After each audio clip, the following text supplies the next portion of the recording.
Hello बच्चों and welcome to study with Unique. मैं सुबह सर स्वागत करता हूँ आपका आप ही के प्यारे चैनल स्टडी विद यूनिक पर।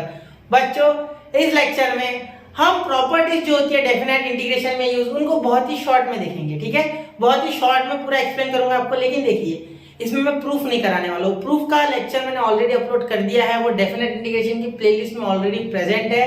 ठीक है, वो था लेक्चर नंबर 3 था बेटा, जरूर उसे एक बार देखिए। ठीक है, उससे आपको प्रूफ से रिलेटेड पूरा और साथ ही में किस तरीके से कहाँ यूज करना होता है आपको कोई भी जो प्रॉपर्टी होती है वो भी मैंने वहां एक्सप्लेन किया हुआ है। ठीक है, यहाँ मैं सिर्फ आपको 10 से 15 मिनट में पूरी की पूरी प्रॉपर्टीज रिवाइज कराऊंगा। ठीक है, चलिए बच्चों तो शुरू करते हैं, ज्यादा समय वेस्ट नहीं करते। ठीक है, अब देखिए पहला जो प्रॉपर्टी होता है वो कुछ इस तरीके से होता है।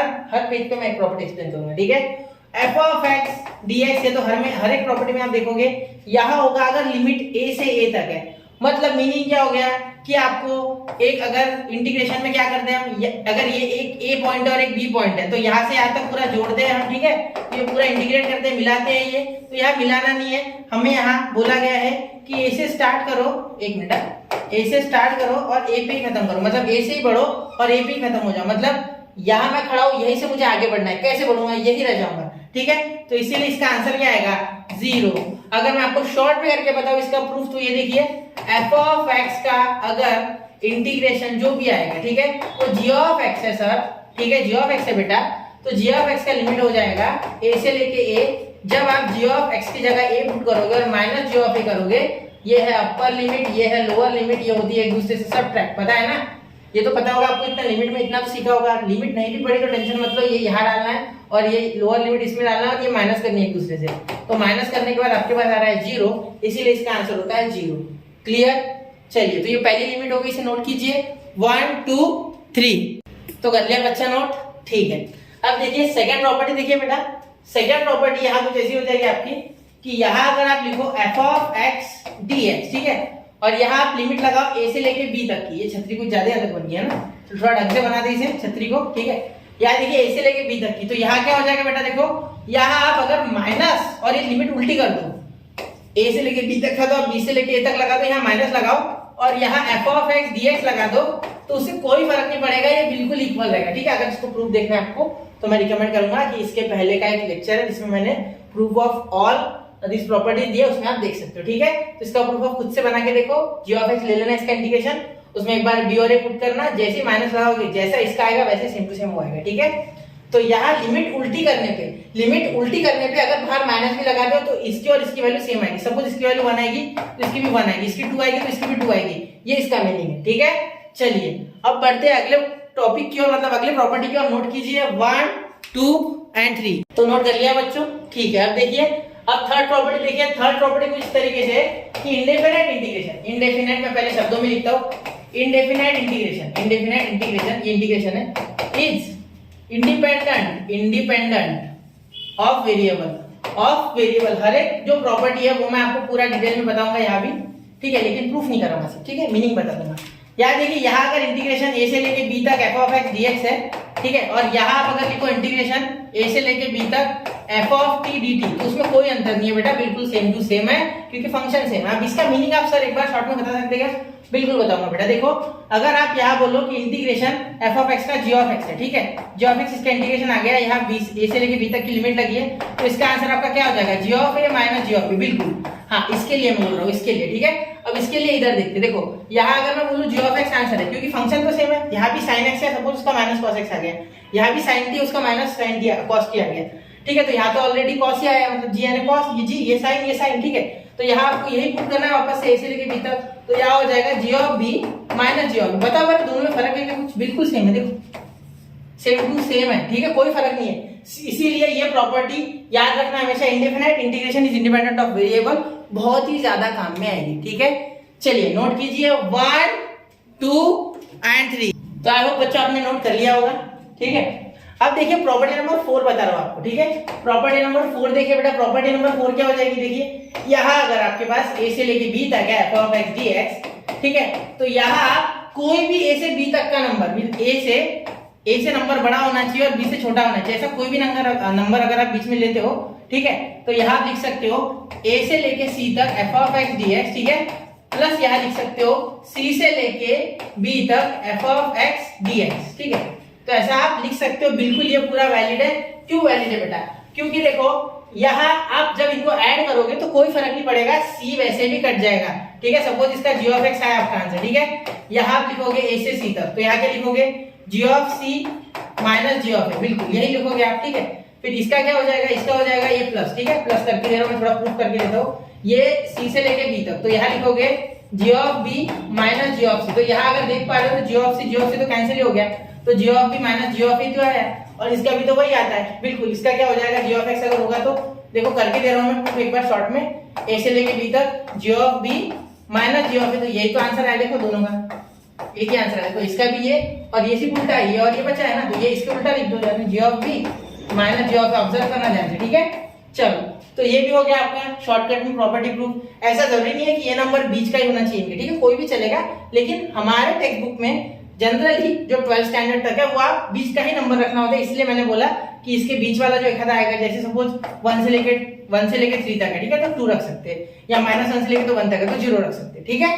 चलिए तो इसे नोट कीजिए 1 2 एंड 3, तो नोट कर लिया बच्चों। ठीक है, यहाँ एक इन्फॉर्मेशन बताना थोड़ा भूल गया, देखो ये बी और ए और बी है ना, क्लोज इंटरवल्स में होते हैं, मतलब ये ए और बी भी आपके हो सकते हैं। ठीक है, ये क्लोज इंटरवल्स में होते हैं, ये याद रखना। ठीक है, सी जो है ये belongs to close intervals of a और बी, ऐसे भी टेक्स्ट बुक में लिखा गया, तो ये भी एक इन्फॉर्मेशन आपको बता दूं। ठीक है, चलिए तो चलते हैं हम अब प्रॉपर्टी नंबर 5 की ओर। प्रॉपर्टी नंबर 5 देखिए, 5 प्रॉपर्टी वहां मैंने 4 दिया था, हाँ दिया, चलो ठीक है। प्रॉपर्टी नंबर 5 देखिए, इंटीग्रेशन ए से लेके बी तक एफ ऑफ एक्स डीएक्स अगर आपको दिया गया है, then you can write A से लेके बी तक F of in bracket A plus B minus X और यहाँ डीएक्स। सर ऐसा कब करेंगे हम? ज्यादातर आप ऐसा तब करोगे जब आपको यहाँ ट्रिग्नोमेट्रिक फंक्शन मिलेगा और उनको कन्वर्ट करके दूसरा कोई ट्रिग्नोमेट्रिक फंक्शन बनाना होगा तब। ठीक है, तब आप यूज करोगे। आप समझोगे, मैंने प्रॉपर्टीज जो डिटेल में एक्सप्लेन किया ना, 1 घंटे का लेक्चर है, उसमें मैंने पूरा ये बताया हुआ है कि क्यों।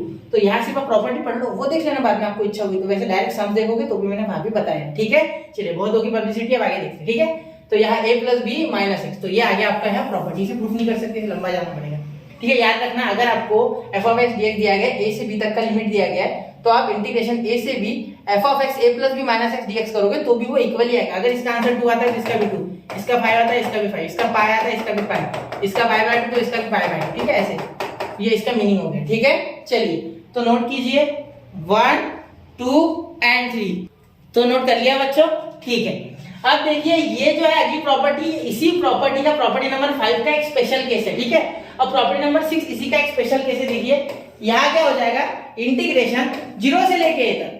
ठीक है, यहाँ b की जगह a और a की जगह 0 आ गया, मतलब ये ऊपर भाग गया। ठीक है, एफ ऑफ एक्स डीएक्स अगर आप कभी देख लो तो आप ऐसा भी लिख सकते हो कि 0 से लेके a तक एफ ऑफ एक्स, अंदर इस a को लेके जाओ a माइनस एक्स और यहाँ dx। अब मैंने ऐसा क्यों बोला कि इसी का स्पेशल केस? देखो यहाँ a प्लस बी था, तो यहाँ देखिए अगर मैं यही प्रॉपर्टी यहाँ देखता हूँ तो यहाँ अगर ये इसे मैं b कंसीडर करूँ, ठीक है, तो यहाँ देखो अगर मैं इसे b कंसीडर करूँ, suppose 0 is equal to b है, ठीक है, तो यहाँ मैं लिख सकता था F of a plus B minus X, वैसे दोनों के बीच में प्लस था ना, इधर से उधर कर सकते, दोनों के बीच में प्लस था, b प्लस a लिखो a प्लस b, तो यहाँ b तो डायरेक्टली 0 है, तो यहाँ 0 का कोई मोल नहीं है, तो a माइनस एक्स डायरेक्टली हो जाएगा। ठीक है, चलिए इसीलिए मैंने कहा कि ये और ये प्रॉपर्टी पिछले प्रॉपर्टी है स्पेशल केस है जब आपकी लोअर लिमिट 0, ये पिछले प्रॉपर्टी का एक स्पेशल केस है जब आपकी लोअर लिमिट 0। ठीक है, याद रखना, समझ रहे हो? चलिए तो ये प्रॉपर्टी नोट कर लो, फिर मैं आगे प्रॉपर्टी पर बढ़ता हूँ।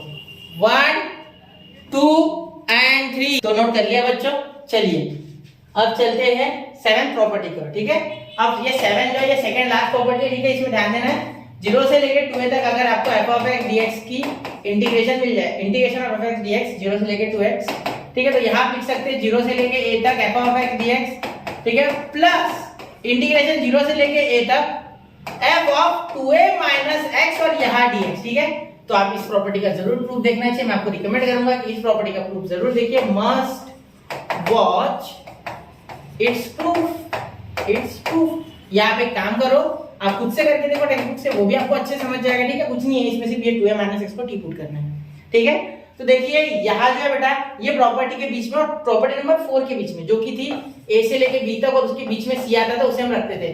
तो इसमें थोड़ा सा कंफ्यूजन होने की संभावना है, तो आपको 30 से 40 क्वेश्चन लगाने चाहिए जिससे कि आपको इन दोनों प्रॉपर्टीज के बीच में, ठीक है, बाकी सारी आसान थी अब तक की, लेकिन ये प्रॉपर्टी थोड़ी सी उसके साथ कोलैप्स कर दी, ठीक है, जिसके कारण आपको जल्दी थोड़ा उसमें मुश्किल हो सकती है। तो मैंने क्वेश्चंस कराए हैं, उसमें आप देख सकते हो एक्सरसाइज के, जिससे आपको थोड़ा बहुत इसका आइडिया क्लियर हो जाएगा, थोड़ा बहुत क्या पूरा ही, ठीक है।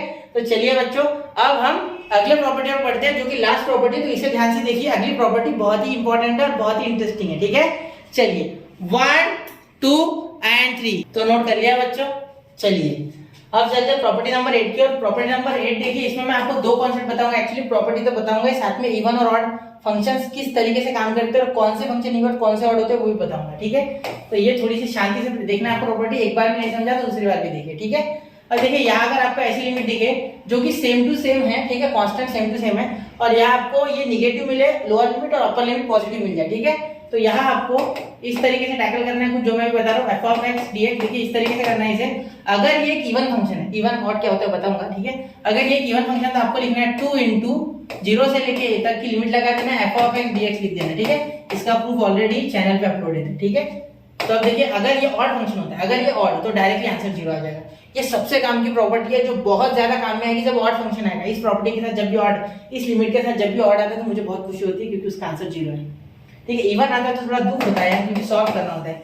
ये है फॉर इवन फंक्शन, ठीक है, मैं अच्छे से लिखूंगा, और ये है फॉर ऑड फंक्शन, क्या है, ऑड फंक्शन, ठीक है, ऑड फंक्शन। अब ऑड और इवन फंक्शन क्या होते हैं सर, ये तो बताते जाओ।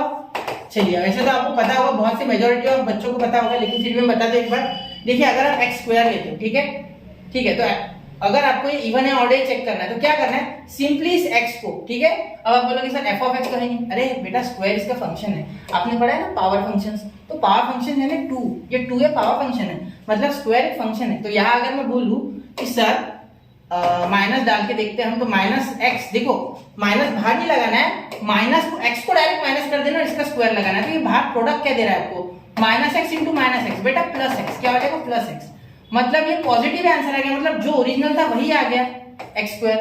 मतलब एफ ऑफ एक्स का आंसर आपका, जब आपने एफ ऑफ माइनस एक्स किया तो एफ ऑफ एक्स ही आ गया, बिल्कुल। तो ये आपका इवन फंक्शन है, this is the even function, this is the even function. इसे थोड़ा मैं हटा दूं यहाँ से, ये थोड़ा हटा देते, ठीक है, and this is the even function, ये इवन क्या है, इवन। यही अगर आप ऑन द अदर एंड बोलो कि सर एक्स क्यूब को चेक करो, ऐसे तो मैं क्या बोलूंगा, बेटा आप माइनस को एक्स को माइनस लगा दो, इसे क्यूब कर लो, तो माइनस एक्स का क्यूब आ जाएगा minus x into minus x, तो minus minus plus, plus into minus वापस से माइनस, तो ये आपका आंसर आ गया अल्टीमेटली माइनस एक्स का क्यूब। मतलब इसका साइन चेंज हो गया, मतलब एफ ऑफ एक्स का जब आपने एफ ऑफ माइनस एक्स करके देखा तो ये आ गया माइनस एफ ऑफ एक्स, जिसका मतलब ये और ये इक्वल नहीं है, तो इसीलिए आप बोलोगे ये ऑड फंक्शन है। कौन सा है, ऑड है, ठीक है। अगर एक ट्रिग्नोमेट्रिक के तरीके से मैं बताऊं, देखो ट्रिग्नोमेट्रिक के हिसाब से बताऊं तो मैं अगले पेज पे बता रहा हूं।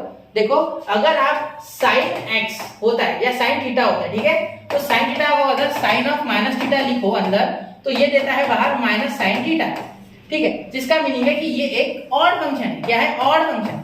ये आपको साइन ए माइनस बी के फॉर्मूले से मिलेगा, अगर समझ नहीं रहे हो तो साइन 0 माइनस थीटा को साइन ए माइनस बी वाला फॉर्मूला लगा के देखना, आपको माइनस साइन थीटा मिलेगा, ठीक है। और अब अगर कॉस के बारे में ऐसी बात करो तो वो बहुत ही बड़ा पाप हो जाएगा क्योंकि वो इवन है। कॉस ऑफ माइनस थीटा अगर आप करो तो आपको मिलेगा पॉजिटिव कॉस थीटा। यहाँ पे मैं रिकमेंड करूंगा कि कॉस ऑफ 0 माइनस थीटा करके देखो, ए कॉस ए माइनस बी वाला फॉर्मूला लगाओ और यहाँ लगाओ cos A sign A minus B वाला, ठीक है, तो आपको ये कॉस थीटा मिलेगा जो कि इसे एक इवन फंक्शन देता है, ठीक है। मतलब अगर आप माइनस कॉस में डालो तो माइनस को डाइजेस्ट करके पॉजिटिव बना देता है, ये बाहर माइनस को भेज देता है, ठीक है, समझ गए। तो इसीलिए ये ऑड है, समझ गए। तो इसी तरीके से एक्स क्यूब माइनस को बाहर फेंक देता है, ठीक है, वो उसे पचा नहीं पाता, इसलिए वो ऑड है। ये एक्स स्क्वायर बड़े प्यार से माइनस को बड़े प्रेम से पचा लेता है, इसीलिए इसे इवन कहते हैं, ठीक है बच्चों। तो यहाँ मैं आपको पूरी प्रॉपर्टी शॉर्ट में बता चुका हूँ, साथ ही में इवन ऑड का कॉन्सेप्ट बहुत ही प्यार से बताया मैंने आपको। एक बार जरूर इस पे रिवीजन लीजिए, और अगर आपको इंटरेस्ट आ रहा है तो प्लीज प्रूफ वाला लेक्चर देखिए, जिससे कि आपके कॉन्सेप्ट और अच्छे से क्लियर हो जाए, किस तरीके से कहाँ कौन सी प्रॉपर्टी लगानी ये भी आप सीख जाओ, ठीक है। तो चलिए बच्चों, मिलते हैं अगले लेक्चर में, पढ़ते रहे, आगे बढ़ते रहे। जय हिंद, जय भारत।